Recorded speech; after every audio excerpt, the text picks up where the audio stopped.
This is the Titanic Quarter, a district in Belfast, Northern Ireland where once sat the Harland and Wolff shipyards, the place where Titanic and her sister ships were constructed.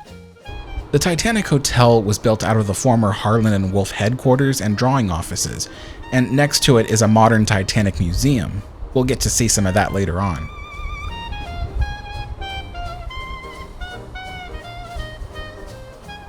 The Harland and Wolff headquarters were originally built in 1886, but had a few additions made up until 1917.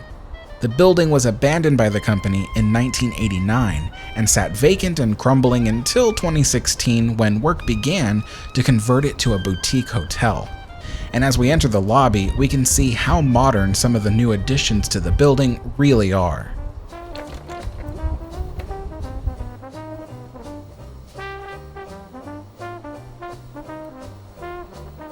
On the left is one of the two original drawing offices, now converted into a lounge. These drawing offices were somewhat unique because originally drawing offices for ships were hastily constructed temporary structures that were rebuilt near the slipways of a specific project, but these were permanent structures. Not only that, but the drawing rooms were designed to let in as much daylight as possible so that the workers could properly see and draw up the plans.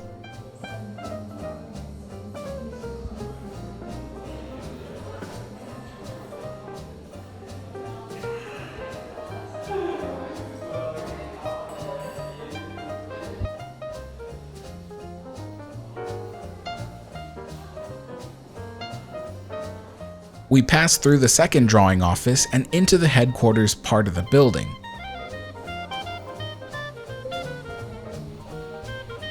Overall, the building has been lovingly restored. Intricately detailed molding was replicated in areas where it was missing, and wherever original fixtures and fittings could be saved, they were restored. The red and white floor of the building replicates the linoleum seen in the second-class areas of the Olympic-class ships. We go all the way to the end of the wing to take the lift up to the room levels.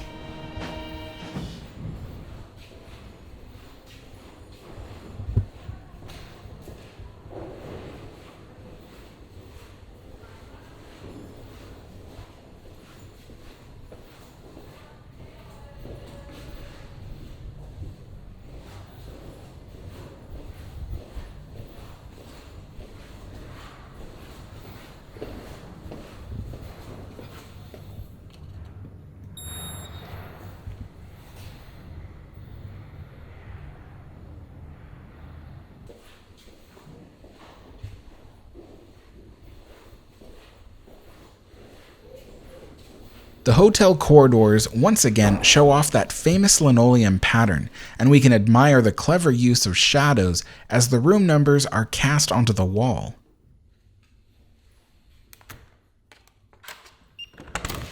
The rooms themselves are rather modern looking, but the bathroom retains the older aesthetic with its black and white glazed tiles.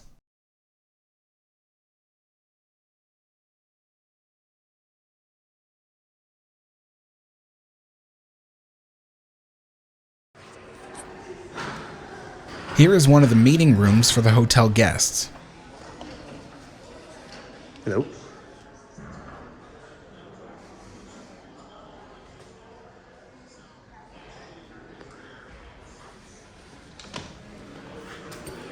It smells.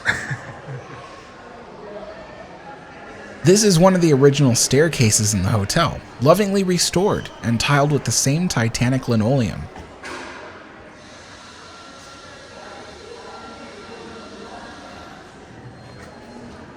As we enter the original entrance lobby, I can explain the use of linoleum on Titanic and this hotel. Linoleum is a durable and biodegradable material made from dried linseed oil and sawdust and attached to a burlap or canvas backing. Its lightweight and highly customizable patterns made it perfect to put on ocean liners because engineers didn't have to worry as much about loading up their ships with ceramic or stone floors. This particular red pattern was only used on the Olympic-class ships, including Titanic. Therefore, it was rather fitting for a hotel that would bear the name of the ill-fated Atlantic liner.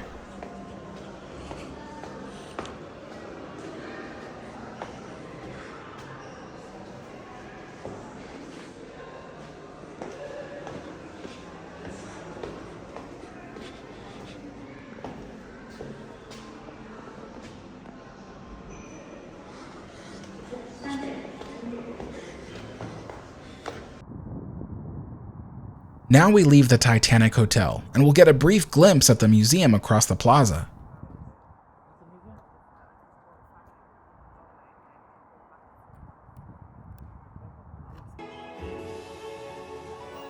This is one of the exhibits in the museum. It features a very large mesh screen model of Titanic, and the features of the ship light up, showing off its portholes, decks, watertight compartments, boilers, funnels, engines, and hull.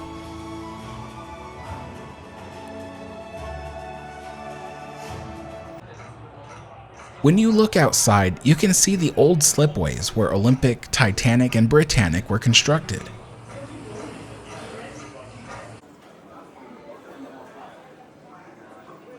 The museum also features a type of ride. You dangle high in the air while the story of Harland and Wolff and the construction of Titanic are explained to you through the narration of shipbuilders. I worked in the frame bending shop. You had heat steel beams in the furnace.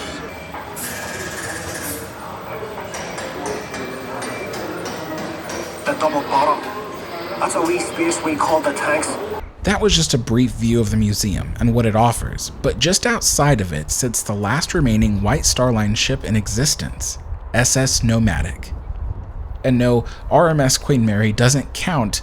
The Mary was a Cunard White Star ship and was designed prior to the merging of the companies. SS Nomadic is 67 meters long, that's 220 feet, and 11 meters abeam, that's 37 feet wide, and has a passenger capacity of 1,000 passengers and 14 crew members. She had her maiden voyage on the 31st of May 1911.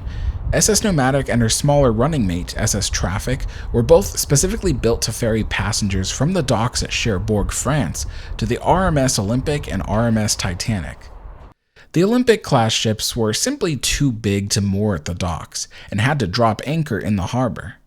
Nomadic carried first and second class passengers, while Traffic carried third class passengers. As we enter the little ship, you can see that the interiors have all been restored to their original glory.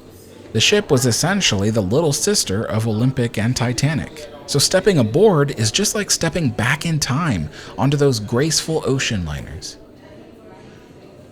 SS Nomadic not only served RMS Olympic, but later served RMS Queen Mary and RMS Queen Elizabeth. Nomadic remained in service until the original QE was retired in 1968, meaning that this little tender had a service life of 57 years. Quite a long time compared to her larger running mates and competitors.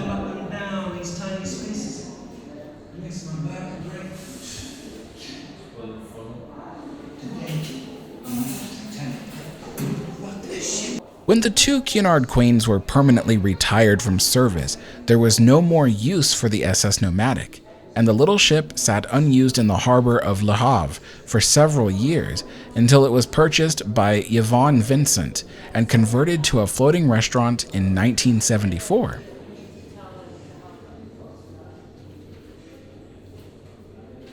It floated along the River Seine and served diners until 1999 when it went out of business. Paris authorities had it returned to Le Havre in 2002. It was purchased by the Department of Social Development of Northern Ireland in 2006, and 6 months later it was towed back to Belfast. Structural restoration was carried out in 2011 by none other than Harland and Wolff, the company that built her exactly 100 years before in this very same city. Now, as we explore the vessel, I'll just let the experience speak for itself. I'll see you all a little later.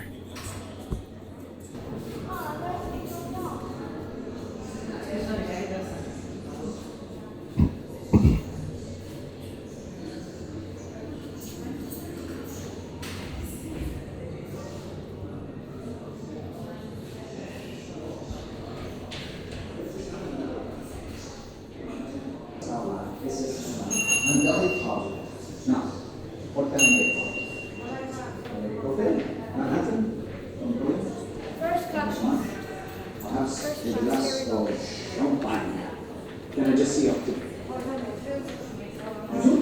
This is for second class passengers who can't pay here.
singer, Miss Titanic Hotel.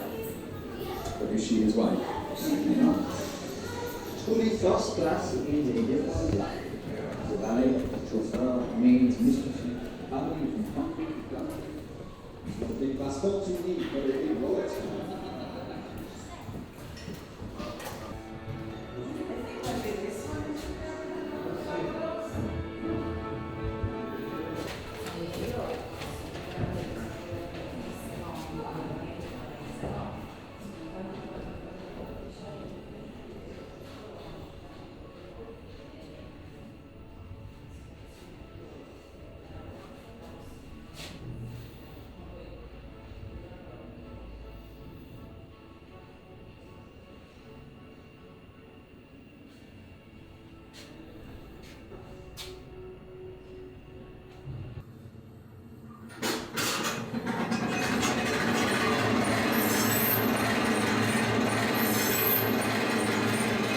Double expansion though. That's great.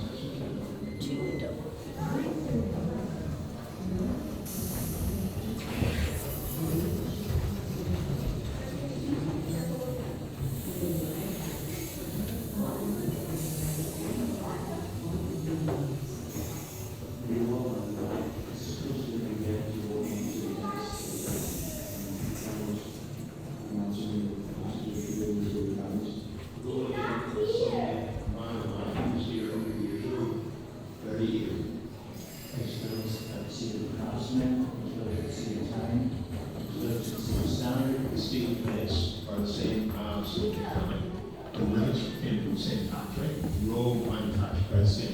It's just it's a little bit of the past that has been brought back to life. It was through various stages of his life. Nomadic was designed to service the workers intended for the three Starliners. Nomadic was there for the first and second class passengers. The second you left land in Europe was to get on to Nomadic.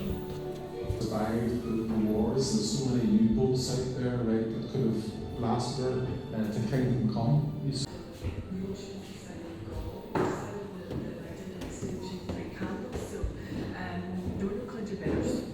And as it turned out, we thought there might have been some other.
We find ourselves outside again, looking at the hull of the ship. For some reason, the upper decks were not open on this day. Perhaps because of the weather, the decks could become a slipping hazard. But it's interesting to see the detail that went into the restoration, including the rebuilding of the cowl vents.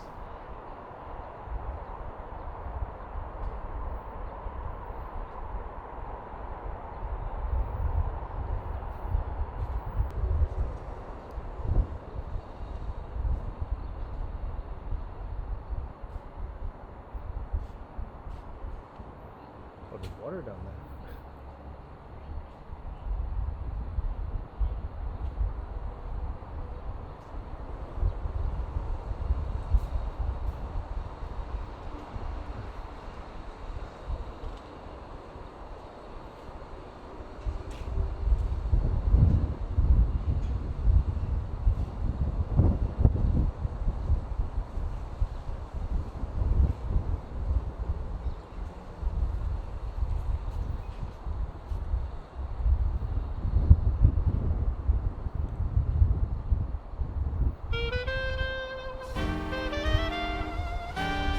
In order to place the Nomadic here, the dry dock had to be restored, which included installing brand new pumps to keep the water level from rising, and a new gate to hold back the water from the harbor.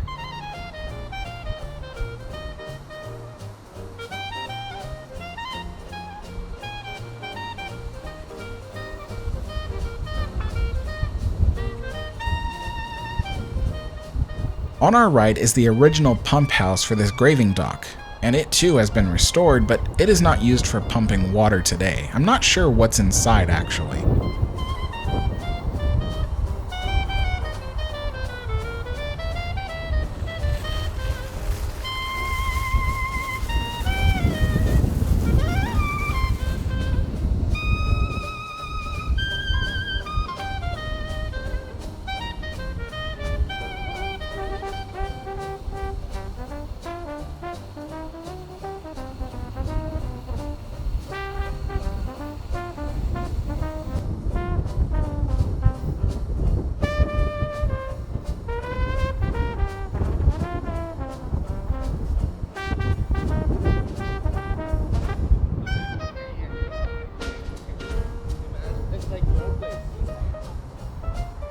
I really enjoy the view you get on the walk back. Seeing the Nomadic in the foreground with the old Harland and Wolff offices in the background, you can get a glimpse of a moment back in time.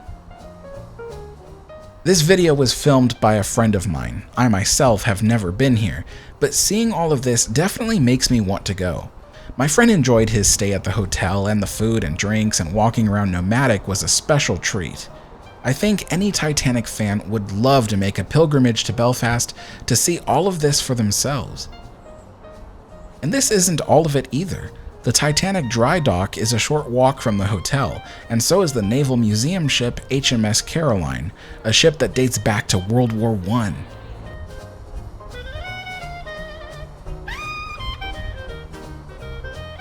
Well folks, if you enjoyed this video, be sure to leave a thumbs up. And if you want to see more content like this, especially in the future when I travel to the UK, France, New Orleans, and other places, then be sure to subscribe for more. Thanks for watching.